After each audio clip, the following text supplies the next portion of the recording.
नमस्कार. विज्ञानयात्री Gary Bruce रुवकन यांचे जीवनचरित्र आणि त्यांचे वैज्ञानिक योगदान या संदर्भात आपल्याशी संवाद साधण्याचा हा एक प्रयत्न आहे. अशा महत्त्वपूर्ण विषयासाठी कृपया चॅनलला सबस्क्राईब करा.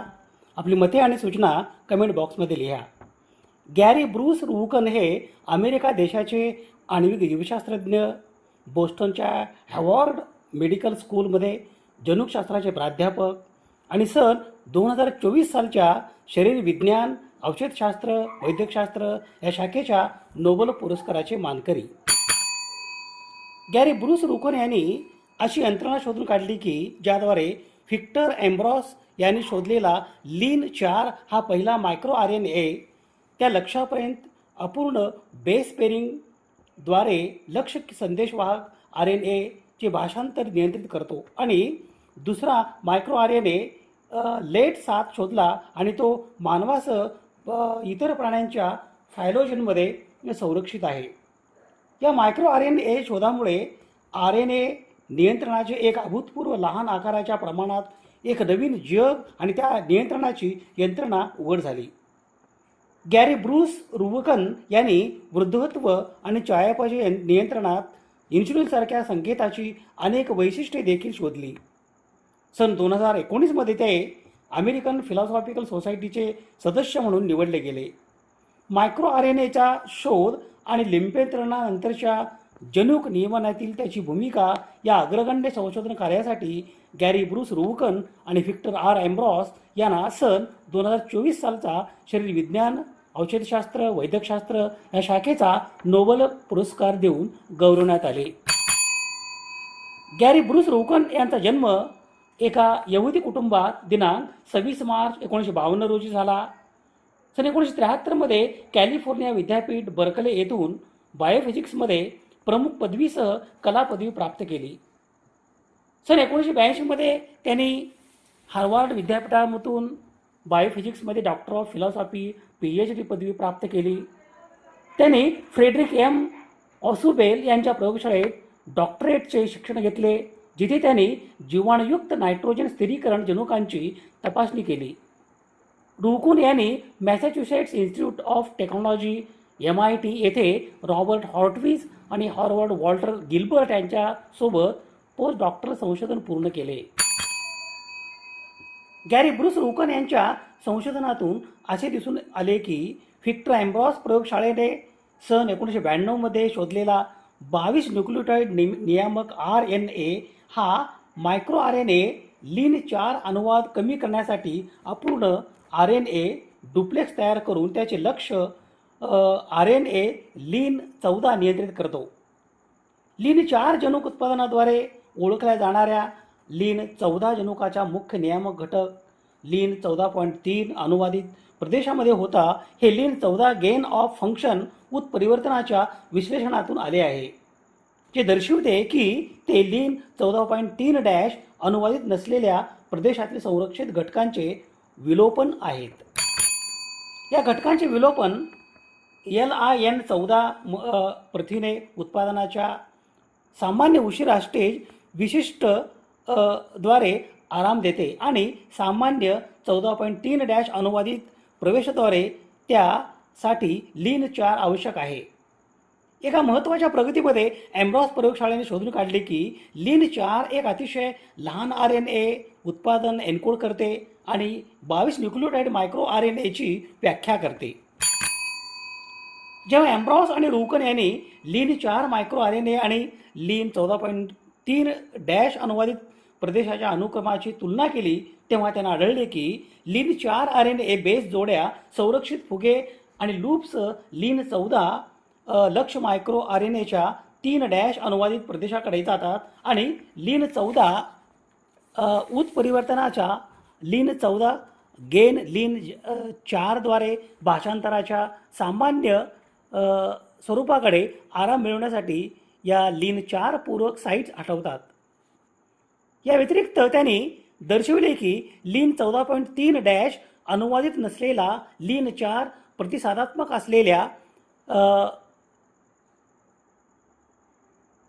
मायक्रो RNA तयार करून असंबंधित मायक्रो RNA वर हे लीन-4 आधारित अनुवादात्मक दडपशाही प्रदान करू शकते. सन 1993 गॅरी ब्रूस रोकन यांनी सेल या नियतकालिकात लीन 4 द्वारे लीन 14च्या नियमनावर अहवाल दिला. सेलच्या याच अंकात व्हिक्टर एम्ब्रॉस यांनी लीन 4च्या नियामक उत्पादनाचे वर्णन लहान RNA असे केले.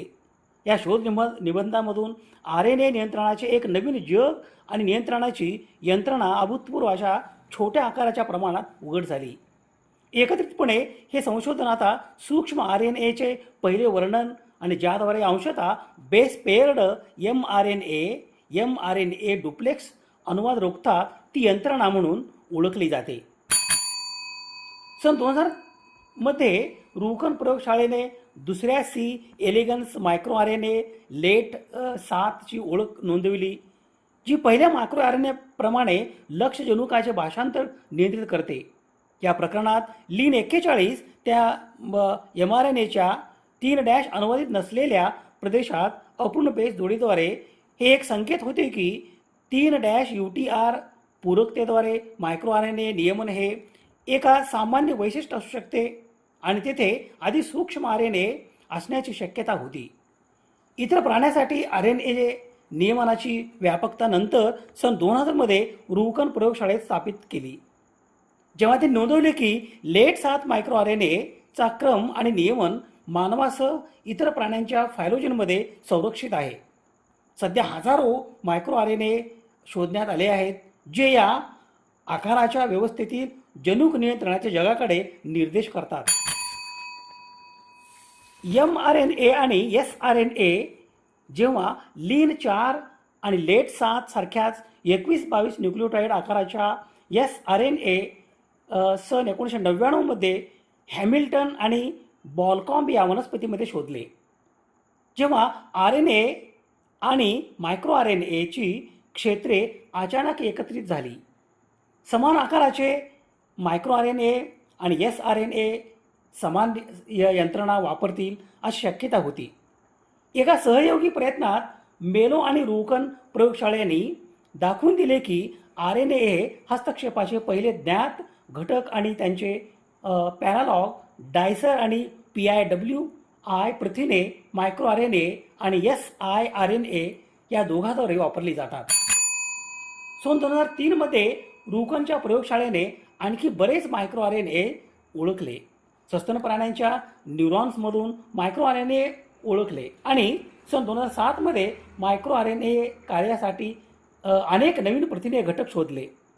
सूत्रकृमी सिनोरहायब्रायटिस एलिगन्स फॅमिली निमॅटोडा फायलम निमॅटोडा फॅमिली रॅब्डायटिडी या कृमीचा जैववैज्ञानिक संशोधनामध्ये प्रतिनिधित्वात्मक सजीव प्रायोगिक प्राणी म्हणून उपयोग केला जातो. सूत्रक्रमी सिनोरहायब्रायटिस एलिगन्स याचे चयापचय आणि दीर्घायुषी या संदर्भात गॅरी ब्रूस रोकन यांच्या प्रयोगशाळेने असे शोधून काढले की सूत्रकृमी सिनोरहायब्रायटिस एलिगन्स या प्राण्यामध्ये चयापचय आणि दीर्घायुष्य नियंत्रण करण्याकरिता त्याच्याकडे इन्शुलिन सारखा संकेत मार्ग आहे. क्लास जॉन्सन आणि केनियॉन यांच्या मते वय 1 म्हणजे एज 1 आणि डॅफ 2 यामधील उत्परिवर्तनाद्वारे मध्यस्थी केलेल्या विकासात्मक स्थगिती कार्यक्रम म्हणजे डेव्हलपमेंटल अरेस्ट प्रोग्राम यामुळे C एलिगन्समध्ये दीर्घायुष्य वाढते. गॅरी ब्रूस रुकन प्रयोगशाळेने हे सिद्ध केले की या जनुकामध्ये इन्शुलिन सारखे रिसेप्टर आणि डाऊनस्ट्रीम फॉस्फोडिडिल तयार होते जे डॅप 16 जनुक उत्पादनाशी जोडले जाते, जो एक अत्यंत संरक्षित फोर्कहेड प्रतिलेखन घटक आहे. या जनुकाचे होमोलॉग आता मानवी वृद्धत्वाचे नियमन करण्यात गुंतलेले आहेत. हे निष्कर्ष मधुमेहासाठी देखील महत्त्वाचे आहेत कारण डॅप 16चे सस्तन प्राण्यांचे ऑर्थोलॉग फॉक्सो प्रतिलेखन घटक म्हणून संदर्भित देखील इन्शुलिनद्वारे नियंत्रित केले जाते. वृद्धत्व आणि चयापचय नियंत्रित करणाऱ्या जनुकांचा सर्वसमावेशक संच शोधण्यासाठी रुकन प्रयोगशाळेचे संपूर्ण जिनोम RNAi ग्रंथालयाचा वापर केला आहे. यापैकी अनेक जनुके प्राण्यांच्या फिलोजेनमध्ये मोठ्या प्रमाणात संरक्षित आहेत.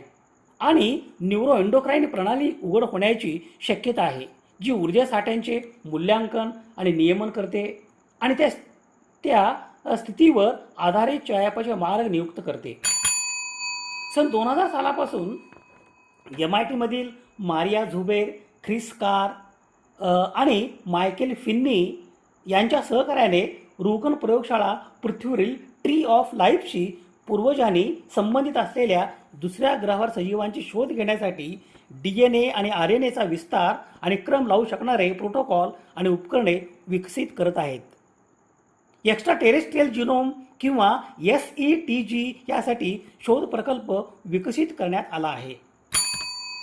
सन 2012 मध्ये सेल या नियतकालिकात वैशिष्ट्यीकृत लेख प्रकाशित करून रुकन यांनी रोगप्रतिकारशास्त्र क्षेत्रात मूळ योगदान दिले, ज्यात प्राण्यामधील जन्मजात प्रतिकार देखरेखीसाठी एक मोहक यंत्रणेचे वर्णन केले गेले आहे. यजमानामधील मुख्य पेशी कार्यांच्या देखरेखीवर अवलंबून असते असेही या प्रयोगाने सिद्ध केले आहे, जे अनेकदा संसर्गादरम्यान सूक्ष्मजीव विषारी पदार्थावर नष्ट केले जातात. गॅरी ब्रूस रोकन हे अमेरिका देशाचे आण्विक जीवशास्त्रज्ञ, बोस्टनच्या हार्वर्ड मेडिकल स्कूलमध्ये जनुकशास्त्राचे प्राध्यापक आणि सन 2024 सालच्या शरीरशास्त्र, औषधशास्त्र, वैद्यकशास्त्र या शाखेच्या नोबेल पुरस्काराचे मानकरी. त्यांनी व्हिक्टर एम्ब्रॉस यांच्यासोबत संयुक्तपणे नोबेल पारितोषिक पटकावले. त्यांनी मायक्रो RNAचा शोध लावला आणि पोस्ट ट्रान्स्क्रिप्शनल जीन रेग्युलेशनमध्ये त्याची भूमिका काय असते हे जगासमोर आणले. या शोधामुळे मानवी शरीरातील जनुके कशा प्रकारे नियंत्रित केली जातात आणि शरीरातील विविध पेशीवर कार्य कसे चालते हे समजण्यात मोठी मदत झाली आहे. या संशोधनामुळे कॅन्सर आणि इतर गंभीर आजारावर उपचार शोधण्यासाठी भविष्यात नवी दिशा मिळू शकते. गॅरी ब्रूस रोकन हार्वर्ड मेडिकल स्कूलमध्ये जेनेटिक्स विषयाचे प्राध्यापक म्हणून कार्यरत आहेत. ज्ञानाची दीप प्रज्वलित करणाऱ्या विज्ञानयात्री गॅरी ब्रूस रोकन यांना वाढदिवसाच्या हार्दिक शुभेच्छा. त्यांचे कार्य जगाला सदैव नवीन दिशा देत राहो. स्रोत संदर्भासाठी ही यादी आहे. समाजहिताच्या एखाद्या वैज्ञानिक विषयासंदर्भात प्रबोधन करणे, जागतिक समस्यांचे निराकरण करण्यासाठी सामाजिक इच्छा आणि संसाधन एकत्रित करणे आणि मानवतेच्या यशाचा उत्सव बळकट करणे यासाठी सुवर्ण संधी म्हणजे सामाजिक आणि वैज्ञानिक सण आणि उत्सव. अशा महत्त्वपूर्ण विषयासाठी कृपया चॅनलला सबस्क्राईब करा. आपली मते आणि सूचना कमेंट बॉक्समध्ये लिहा. विज्ञान निष्ठा ही जीवन निष्ठा. धन्यवाद.